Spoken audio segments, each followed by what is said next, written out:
বাচ্চাদের জন্য খেলার পরিবেশ যদি আমরা তৈরি করে দিতে পারি, তাহলে কোনো বাচ্চা আর ঘরে মোবাইল নিয়ে পড়ে থাকবে না। একই মাঠে 10 নম্বর জার্সিতে আর্জেন্টিনার লিওনেল মেসি কিংবা ব্রাজিলের নেইমার, পাশে গতি ছড়াচ্ছেন কিলিয়ান এমবাপ্পে আর পর্তুগালের ক্রিশ্চিয়ানো রোনালদো। বিশ্ব ফুটবলের এমন সব মহাতারকারা এবার মাঠ কাঁপাতে আসছেন যশোরের আরএন রোড ক্রীড়াচক্রের মাঠে।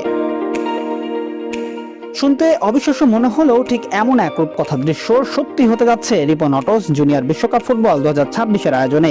দেশের শীর্ষ মোটরবাইক পার্টস আমদানিকারক প্রতিষ্ঠান রিপন অটোসের পৃষ্ঠপোষকতায় খুদে ফুটবলারদের এই বিশ্বযুদ্ধ দেখতে পুরো শহর এখন মুখিয়ে রয়েছে। গোল দিলে এনজয় লাগে, ভালো লাগে যে আমি একটা গোল দিচ্ছি আমার টিমের। মোবাইল বা কম্পিউটারের ডিজিটাল স্ক্রিনের বন্দিদশা থেকে মুক্ত করে শিশুদের খেলার মাঠে ফিরিয়ে আনার এক অভিনব উৎসব এটি। আরএন রোড ক্রীড়াচক্র এবং ব্রাদার্স টিটোস স্কুলের যৌথ প্রচেষ্টায় আয়োজিত হচ্ছে এই জুনিয়র বিশ্বকাপ, যেখানে 7 থেকে 13 বছর বয়সী খুদে ফুটবলারদের হাত ধরে বিশ্ব ফুটবলের চির প্রতিদ্বন্দ্বী সব দেশ মুখোমুখি হতে যাচ্ছে যশোরের মাটিতে। বিশ্বসেরা তারকাদের অফিসিয়াল জার্সি গায়ে জড়িয়ে মাঠে নামার এই সুযোগ শিশুদের ফুটবল প্রেমকে নিয়ে গেছে এক অনন্য উচ্চতায়। আমি সুদূর যশোর চৌগাছা থেকে এসেছি এই কথা শুনে। আমি আমার বাচ্চাকে নিয়ে প্রতিদিন আসতেছি, যে আসলে সুন্দর একটা উদ্যোগ, এটা দেখে আমার খুব ভালো লাগছে এবং বাচ্চারা যদি এরকম সুযোগ পায় এখান থেকে ভালো ভালো প্লেয়ার তৈরি হবে বলে আমার মনে হয়। আমার বাচ্চাকে নিয়ে এসেছি, এই মাত্র তাকে ভর্তি করলাম। আসলে অনেক বাচ্চাকে দেখে আমার মনে খুব আনন্দ হচ্ছে। আমরা যখন বাচ্চা ছিলাম খেলাধুলার মধ্যে থাকতাম, এরকম উদ্যোগ আসলে সব জায়গায় নেওয়া উচিত। আয়োজকরা জানিয়েছেন এই টুর্নামেন্টের প্রতিটি আকর্ষণই বিশ্বমানের। অংশগ্রহণকারী শিশুদের গায়ে উঠবে বিশ্ববিখ্যাত আন্তর্জাতিক দলগুলোর আসল জার্সি। এছাড়া মেগা চ্যাম্পিয়ন ও রানার্স আপ ট্রফির পাশাপাশি প্রতিটি বাচ্চার জন্য থাকছে মেডেল ও আকর্ষণীয় গিফট হ্যাম্পার। আমরা টোটাল 16টা টিম নিয়ে এখানে জুনিয়র বিশ্বকাপ ফুটবল টুর্নামেন্ট দিয়েছি। এরা 16টা দেশের নামে টিম হবে। এই 16টা দেশের নামে তারা খেলবে ওয়ার্ল্ড কাপ, এবং তারা প্রত্যেকটা টিম, কোচ, ম্যানেজার প্রত্যেকটা টিমের দেখাশোনা করবে।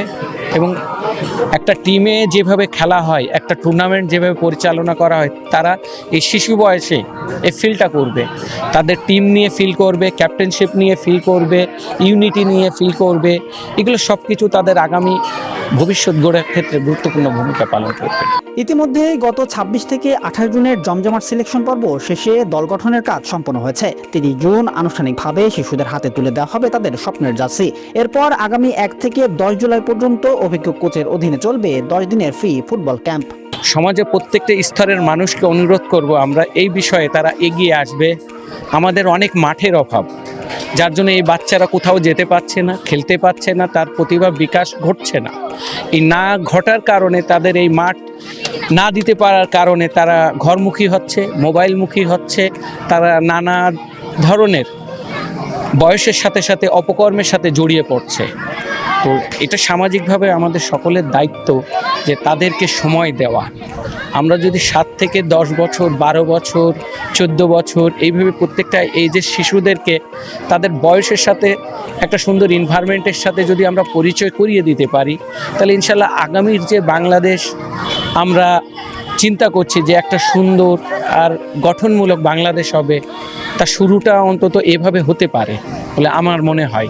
10 দিনের কঠোর ক্যাম্প শেষে আগামী 11 জুলাই থেকে আরএন রোড মাঠে আনুষ্ঠানিকভাবে শুরু হতে যাচ্ছে ফুটবল যুদ্ধ। যশোরের মাটিতে খুদে মেসি, রোনালদোর এই বিশ্বযুদ্ধ দেখতে এখন অধীর আগ্রহে অপেক্ষা করছে যশোরবাসী।